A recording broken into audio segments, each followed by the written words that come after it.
नमस्कार दोस्तों, हमारे YouTube चैनल पर आपका स्वागत है। अस्पताल सहायक भर्ती परीक्षा की तैयारी करने वाले विद्यार्थियों के लिए इस महत्वपूर्ण समय में हम आपके लिए रस टॉपिक से रिलेटेड महत्वपूर्ण प्रश्न लेकर आए हैं, जो परीक्षा में अक्सर पूछे जाते हैं। तो रस टॉपिक से पूछे जाने वाले प्रश्नों का एक बार जरूर अध्ययन करें ताकि आप मेरिट में अपना स्थान पक्का कर सकें। तो चलिए शुरू करते हैं आज का हमारा वीडियो, जिसमें यहाँ रस से रिलेटेड सामान्य जानकारी दे रखी है। रस का अर्थ क्या होता है? आनंद। काव्य को पढ़ने, सुनने या नाटक देखने से जो अलौकिक आनंद प्राप्त होता है उसे रस कहते हैं, यानी आनंद की अनुभूति होना। रस सिद्धांत के प्रवर्तक कौन है?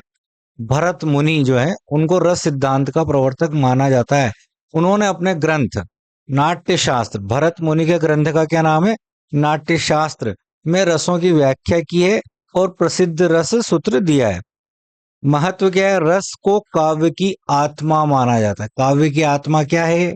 रस है। इसके बिना जो है काव्य सर्वथा नीरस और प्रभावहीन हो जाता है। रस के चार प्रमुख अंग हैं: स्थायी भाव, विभाव, अनुभाव और संचारी भाव। ये चार प्रमुख अंग जो हैं रस के होते हैं। परीक्षा में पूछा जा सकता है निम्न में से रस के अंग कौन सा, निम्न में से कौन सा रस का अंग है या नहीं है। तो ये चार नाम आपको याद रखना है: स्थायी भाव, विभाव, अनुभाव और संचारी भाव। चार अंग होते हैं। काव्य को पढ़ने या सुनने से जिस आनंद की अनुभूति होती है उसे क्या कहते हैं? रस। यानी कि जहां आनंद हो वहां रस होता है। आनंद रस जिसे कहा जाता है। रस राज, रसों का राजा किसे कहा गया है? रसों का राजा कहा गया है श्रृंगार रस को जो है रसों का राजा कहा जाता है। इस प्रश्न को याद रखिएगा, परीक्षा की दृष्टि से महत्वपूर्ण प्रश्न है। सिंपल प्रश्न है, रसों का राजा श्रृंगार रस। भरत मुनि के अनुसार रसों की संख्या कितनी है? 8 है। ये भरत मुनि ने माना है। भरत मुनि ने जो नाट्य शास्त्र उनका ग्रंथ है उसमें शांत रस को स्थान नहीं दिया है।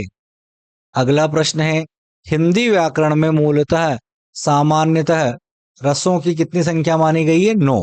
तो मुख्यतः जो है हिंदी में कितने रस हैं? यदि आपसे सिंपल प्रश्न पूछा जाए कि रसों की संख्या है तो सही उत्तर क्या होगा? 9।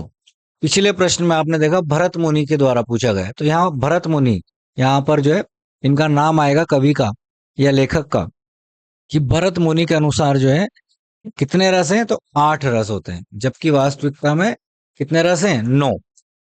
रस के कितने अंग होते हैं? अभी हमने पढ़ा 4 अंग: स्थायी भाव, विभाव, अनुभाव और संचारी भाव। 4 अंग होते हैं। अगला प्रश्न, जो भाव मन में केवल अल्पकाल तक संचरण कर सके, अल्पकाल यानी कुछ ही देर के लिए, वो होता है संचारी भाव। इसे व्यभिचारी भाव भी कहा जाता है। जो पानी के बुलबुलों की तरह बनते हैं और मिटते रहते हैं, व्यभिचारी भाव। अगला प्रश्न, आचार्य भरत मुनि के रस सूत्र में निम्नलिखित में से किसका उल्लेख नहीं है? स्थायी भाव का उल्लेख नहीं है।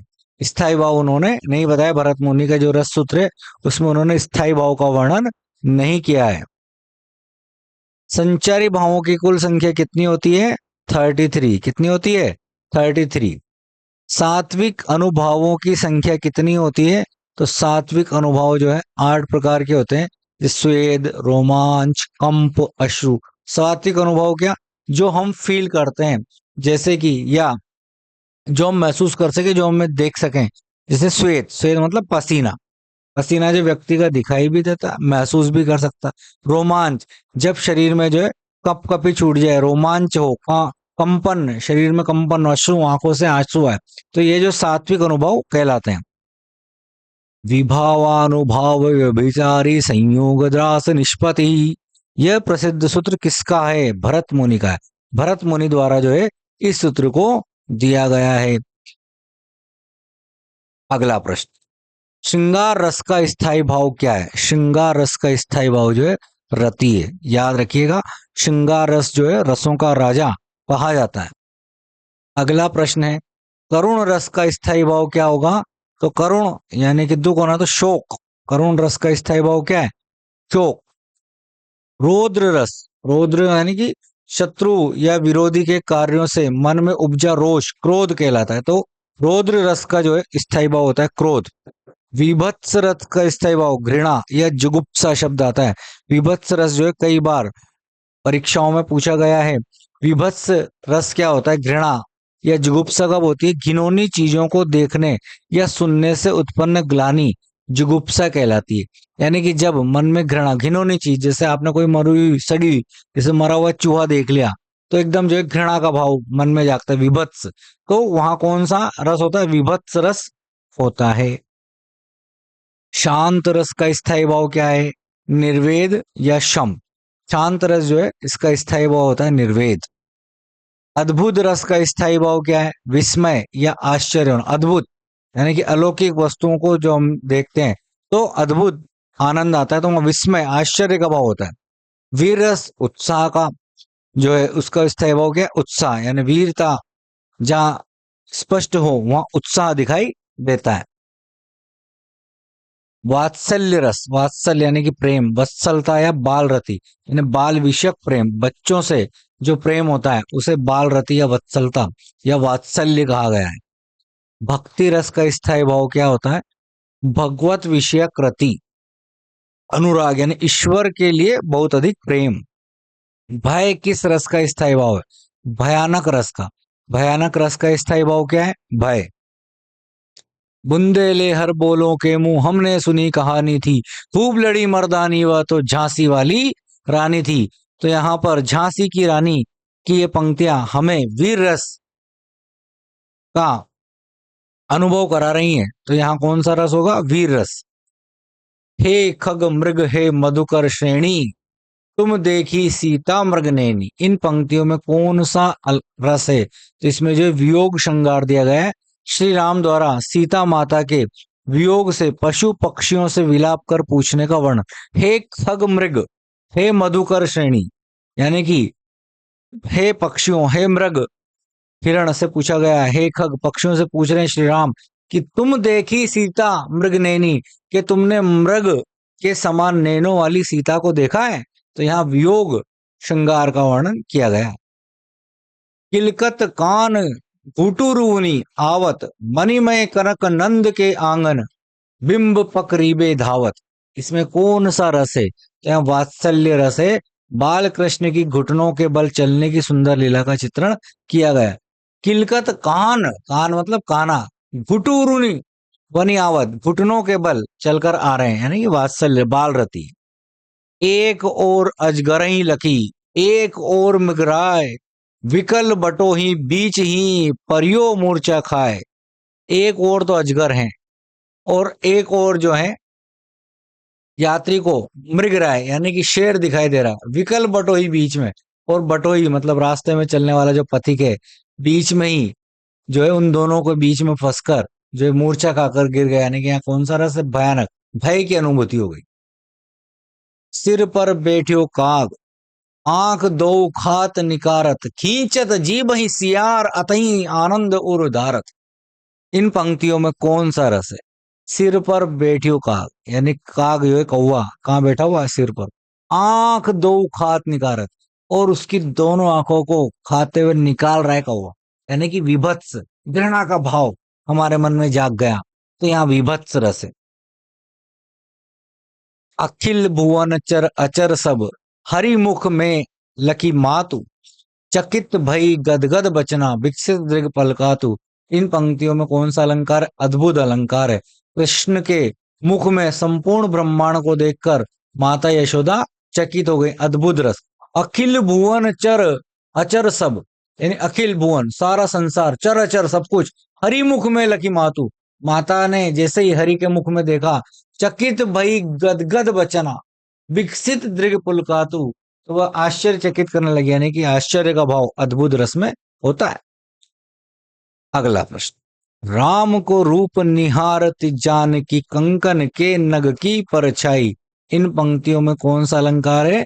तो यहाँ पर जो है श्रृंगार, सॉरी, कौन सा रस है? श्रृंगार रस है। कौन सा रस? श्रृंगार में भी संयोग और वियोग दो प्रकार के श्रृंगार है। तो संयोग, जानकी द्वारा कंगन के नग में राम की छवि को देखने में प्रेम और संयोग की सुखद अनुभूति हो रही, तो यहाँ संयोग श्रृंगार का वर्णन किया गया है। सुनी मुनि बचन लखन मुस्काने, बोले गोरऊ औ माने। इन पंक्तियों में किस रस की प्रतीति हो रही? हास्य रस की। परशुराम जी के क्रोधित वचनों को सुनकर लक्ष्मण जी का मुस्कुराना हास्य और व्यंग उत्पन्न करता है। तो ये आपके जो है सिलेबस में तुलसीदास जी द्वारा रचित काव्य परशुराम वाला, राम लक्ष्मण परशुराम संवाद, उसमें भी है सुनी मुनि बचन लखन मुस्कान, यानी कि मुनि के वचन सुनकर लखन मुस्कुराए। तो यहाँ हास्य रस की अनुभूति होती है। श्री कृष्ण के सुन वचन अर्जुन शोभ से जलने लगे, सब शील अपना भूल कर करतल युगल मलने लगे। इन पंक्तियों में कौन सा रस है? रौद्र रस है। रौद्र रस जो है, क्रोध उनका बढ़ गया। अगला प्रश्न है, मन रे तन कागद का पुतला, लागे बूंद बिनसी जाए छिन में, गर्भ करे क्या इतना। शांत रस, कौन सा रस है इन पंक्तियों में? शांत रस। कबीर दास जी द्वारा शरीर की नश्वरता का वर्णन किया गया, वैराग्य उत्पन्न किया गया। निशा, मन रे तन कागज का पुतला, हे मन ये शरीर, तन यानी जो है कागज का पुतला है। लागे बूंद बिनसी जाए छिन में, आ हा, क्या बात है। गर्भ करे क्या इतना, लागे बूंद बिनसी जाए छिन में, जैसे जितनी पानी की बूंद, पानी का जो बुलबुला होता है क्षण भंगुर होता है, क्षण में समाप्त हो जाती है पानी की बूंद, पानी का बुलबुला, तो तुम इतना गर्व क्यों करते हो इस शरीर पर?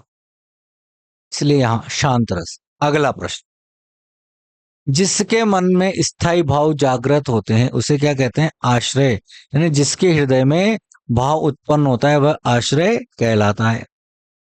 जिस वस्तु या व्यक्ति को देखकर स्थायी भाव जागृत होता है उसे आलंबन या विभाव कहा जाता है। स्थायी भावों को तीव्र या उद्दीप्त करने वाली चेष्टाएं, परिस्थितियों को क्या कहते हैं? उद्दीपन विभाव। यानी कि जहां उद्दीप्त करने वाली चेष्टाएं, उद्दीपन। अब देखिए पिछले प्रश्नों में हमने बहुत सारे उदाहरण आपको दिए हैं, तो इन उदाहरणों को आप एक बार गौर से देख लीजिए। इन्हीं में से निश्चित रूप से परीक्षा में उदाहरण पूछा जाने वाला है, तो आप गौर से इन उदाहरणों को पढ़ें, क्योंकि इसमें सबसे महत्वपूर्ण जो है उदाहरण है और उसी से प्रश्न आएगा। तो याद रखिए, उदाहरण आप आसानी से पढ़ लीजिए। आश्रय की बाहरी शारीरिक चेष्टाओं को क्या कहा जाता है? अनुभव। भावों के जागृत होने पर आश्रय द्वारा की गई बाहरी चेष्टाएं, जैसे रोमांचित होना, रोना, असूया, दूसरों के उत्कर्ष को न सह पाना, किस भाव के अंतर्गत आता है? संचारी भाव। ये क्या है? संचारी भाव, यानी कि दूसरे के उत्कर्ष देखकर जो मन में जो जलन अनुभव होती है उसे संचारी भाव कहा गया। रोमांच, स्वेद यानी पसीना, कंप, अश्रु किस प्रकार के अनुभव में? सात्विक अनुभव है। याद रखिएगा इसको, सात्विक अनुभव के उदाहरण रोमांच, स्वेद, कंप और अश्रु। अगला प्रश्न है, वस्त्र और आभूषणों के द्वारा उत्पन्न किया गया भाव कौन सा होता है? आहार्य। वाक्यम रसात्मक काव्यम, अर्थात रसयुक्त वाक्य ही काव्य कथन किसका है? आचार्य विश्वनाथ का यह कथन। वाक्यम रसात्मक काव्यम विश्वनाथ, ऐसे याद रखो, वाक्यम रसात्मक काव्यम विश्वनाथ। मरण, त्रास, मोह, ग्लानि, चिंता, ये सब क्या है? संचारी भाव है। श्रृंगार रस के कितने भेद होते हैं? दो, संयोग और वियोग। वियोग को जो विप्रलंब श्रृंगार भी कहा जाता है। रस सिद्धांत के आदि प्रवर्तक भरत मुनि। कौन है रस सिद्धांत के आदि प्रवर्तक? भरत मुनि। शांत रस को नवरस मानने वाले कौन सा आचार्य हैं? उद्भट। उद्भट ने जो शांत रस को नवा रस माना है। माधुर्य गुण किस रस में प्रयोग होता है? श्रृंगार रस में। श्रृंगार रस में जो माधुर्य गुण का प्रयोग किया जाता है। ओज गुण, ओज गुण जो है वीर रस और रौद्र रस में। धोखा न दो भैया मुझे, इस भांति आकर के यहाँ, मझधार में मुझको बहाकर तात जाते हो कहाँ। इस पंक्ति में कौन सा रस है? करुण रस है। लक्ष्मण के शक्ति बाण लगने पर श्री राम का करुण और हृदय विदारक विलाप जो है, धोखा न दो भैया मुझे, इस भांति आकर के यहाँ, यानी जी की जब लक्ष्मण जी को शक्तिमान लगा और बेहोश हो गए, मूर्छित हो गए, तो राम जी कह रहे हैं कि यहाँ आकर अब मुझे धोखा मत दो, मझधार में मुझको बहाकर तात जाते हो कहाँ, यानी कि इस मझधार में मुझे छोड़कर कहाँ जा रहे हो। करुण रस। 46वां, कांप ना रोना मुख का रंग उड़ जाना, रस के किस अंग के अंतर्गत आते हैं? अनुभाव। काव्य शास्त्र में साधारणीकरण का सिद्धांत किसने दिया था? भट्ट नायक ने। रस की निष्पत्ति ब्रह्मास्वाद के समान ब्रह्मास्वाद सहोदर किसके ने मानी है? भट्ट नायक ने। महाकवि सूरदास को किस रस का सम्राट माना जाता है? वात्सल्य रस का। जह तह मज्जा मास रुचिर लखी परत बघारे, जित जित छिटके हाड़ से तू कहूं कहूं रतनारे। पंक्ति में कौन सा अलंकार है? तो हम गौर करेंगे, देखो मास शब्द है, मास मतलब विभत्स रस यहाँ होगा। तो हम जो है इस प्रकार जो है आसानी से कई बार रसों को पकड़ लेते हैं। तो अस्पताल सहायक भर्ती परीक्षा की तैयारी करने वालों को अग्रिम शुभकामनाएं। हमारे चैनल पर दिए गए वीडियो को देखें और अपने सिलेक्शन पक्का करें।